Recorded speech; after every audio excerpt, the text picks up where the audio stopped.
오늘 새벽에 같이 나눌 말씀은 마가복음 9장 2절에서 13절 말씀입니다. 앞의 8장 후반부에서 예수님은 예루살렘에 올라가 고난을 받고 죽임을 당하신 후 3일 만에 다시 살아나실 것을 예언하시면서 자신을 따른다는 것이 어떤 것인지 그 의미를 가르치셨습니다.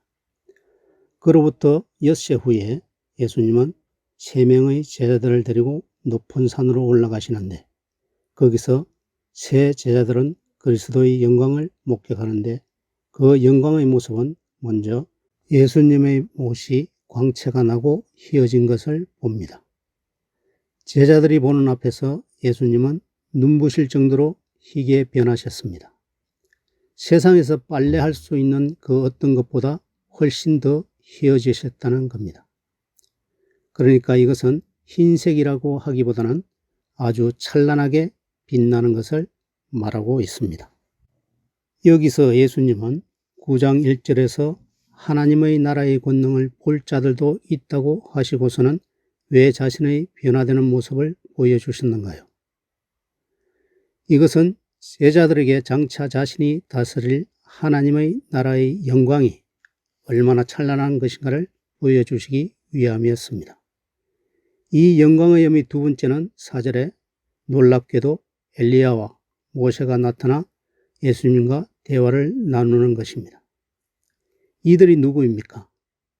모세는 율법을 대표하는 사람이고 엘리야는 선지자를 대표하는 사람이라고 할 수 있습니다. 같은 이야기를 기록한 누가복음 9장을 보면 이보다 더 자세한 내용이 나와 있습니다. 누가복음 9장 31절에 예수님과 이들이 대화한 내용은 장차 예수님이 예루살렘에서 당하실 죽음에 대해서 이야기하고 있다고 기록하고 있습니다. 그러니까 이때 모세와 엘리야가 이 산에 나타난 것은 앞으로 예수님께서도 자기들처럼 백성들로부터 배척받고 고난을 당하다 결국은 십자가의 죽임을 당할 것을 보여준 사건입니다. 예수님은 이 높은 산에서 영광의 몸으로 변형되어 하늘에 바로 올라가실 수도 있었습니다. 그러나 예수님이 택하신 방법은 십자가의 죽음이었습니다. 그래야 우리가 구원을 얻을 수 있기 때문입니다. 예수님은 이 땅에 오신 목적을 섬김을 받으러 함이 아니라 섬기려 하고 자기의 목숨을 많은 사람의 대속물로 주려고 왔다고 하셨습니다. 철저히 우리들을 살리기 위해서 자신을 내어준 분이 바로 우리가 믿는 예수님이십니다. 5절에서 6절은 이 영광이 나타난 장면을 목격한 제자들은 아주 놀라고 두려워했습니다. 너무 놀라운 광경을 직접 목격하면서 전율까지 느낍니다.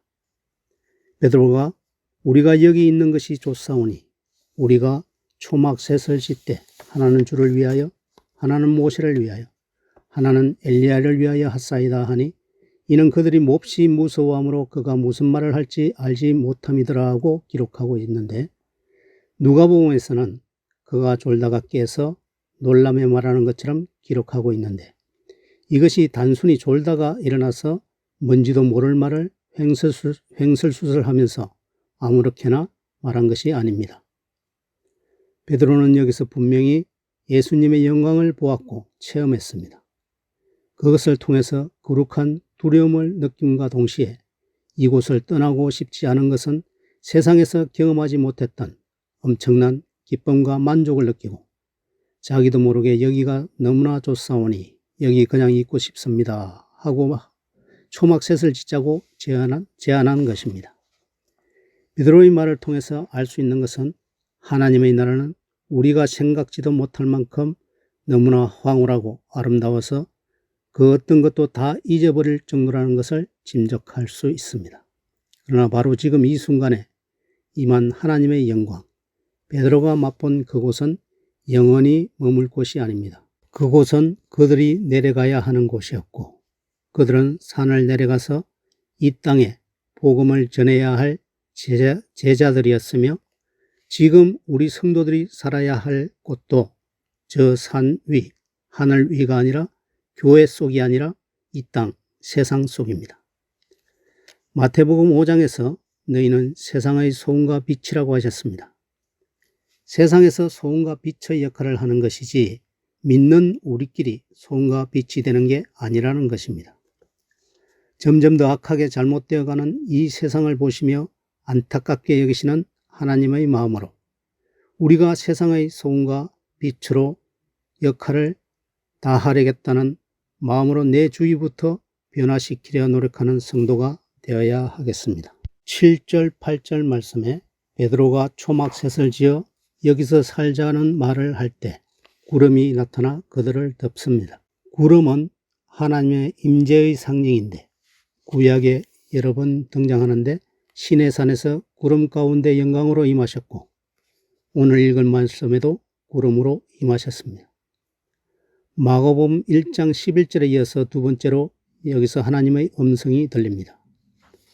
7절에 이는 내 사랑하는 아들이니 너희는 그의 말을 들으라 합니다. 1장에서 첫 번째 말씀하실 때에는 세례 요한에게 세례를 받으실 때 직접 예수님에게 말씀하셨고 여기서는 제자들에게 말씀하십니다.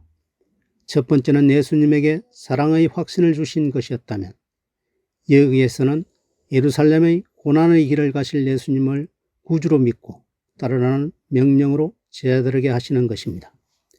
다시 말하면 제자들이 할 일은 초막을 짓고 여기가 좋다고 머무는 것이 아니라 예수님의 말씀을 듣고 따르는 것처럼 지금 이 시대에 우리가 할 일도 다름 아닌 먼저 예수님의 말씀을 듣는 것입니다.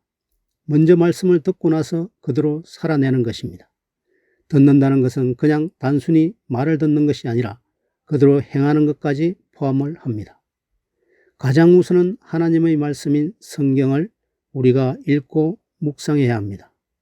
8절을 보면 문득 둘러보니 아무도 보이지 아니하고 오직 예수와 자기들 뿐이었더라고 합니다. 모세도 엘리야도 사라지고 오직 예수님만 남으셨고 하나님의 음성은 분명히 그분의 말씀만 들으라고 하십니다. 그러므로 우리는 하나님의 말씀을 먼저 듣는 하나님의 말씀에 기초한 종들이 되어야 하겠습니다. 9절에서 13절 말씀은 이후에 예수님이 산에서 내려오시면서 인자가 죽은 자 가운데서 살아날 때까지는 본 것을 아무에게도 이르지 말라고 제자들에게 주의를 주시는데 제자들은 이것을 하지 말라고 하시니까 죽은 자 가운데서 살아나는 것이 무엇일까? 이것을 가지고 이들은 서로 또 의논을 합니다. 이전에 예수님이 이야기하셨는데도 지금 이 제자들은 이해를 못하고 있는 겁니다. 심지어 예수님이 부활하신 그날 아침에 무덤에 가보고도 이해를 못했습니다. 그들은 예수님이 실제로 죽는 것을 믿지 않고 있었던 것입니다. 그러나 예수님은 분명히 실제적인 죽음과 부활을 이야기하셨습니다.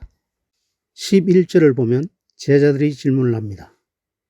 어찌하여 서기관들이 엘리야가 먼저 와야 하리라 하나이까 하고 묻는데 말라기 4장 5절에 보면 보라 여호와의 크고 두려운 날이 이르기 전에 내가 선지자 엘리야를 너에게 보내리라는 말씀을 서기관들은 엘리야가 다시 먼저 올 것이라고 이 말라기 말씀을 의지해서 그렇게 이야기를 했습니다.